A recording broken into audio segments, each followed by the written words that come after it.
Toshkent viloyati Bo'stonliq tumani Tog'siy qo'rg'oni 6-domdan kelgan murojaatda joyiga borib holat o'rganildi va Rahmat MJ xodimlarini chaqirgan holat bartaraf etilmoqda.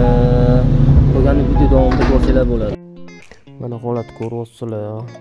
Akalarimiz dashi qo'llarida ovyapti mana usullari. Hurmatli fuqarolar, sizlardan iltimos qilib qolgan bo'lardik. Men ko'ryapsizlar, chiqindi qutisi bormaydi.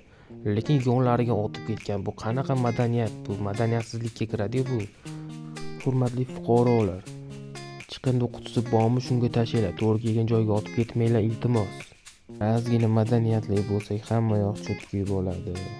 Endi qolgani o'zinglar vijdoninglarga havola.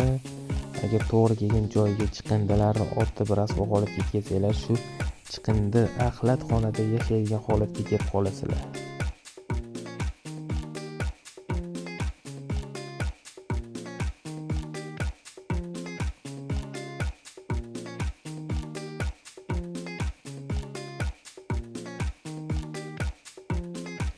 Yana bir narsani iltimos qilib qolgan bo'lardim. Belgilanmagan joyga chiqindi tashlamanglar va yoqmanglar. Qonunda belgilangan miqdorda tegishli tartibda chora ko'riladi. Kanalimiz nomida Rahmat MJ xodimlariga rahmat deb qolamiz. Lupoy paytda murojaatlarimiz yo'q demasdan kelib bartaraf qilib berishyapti.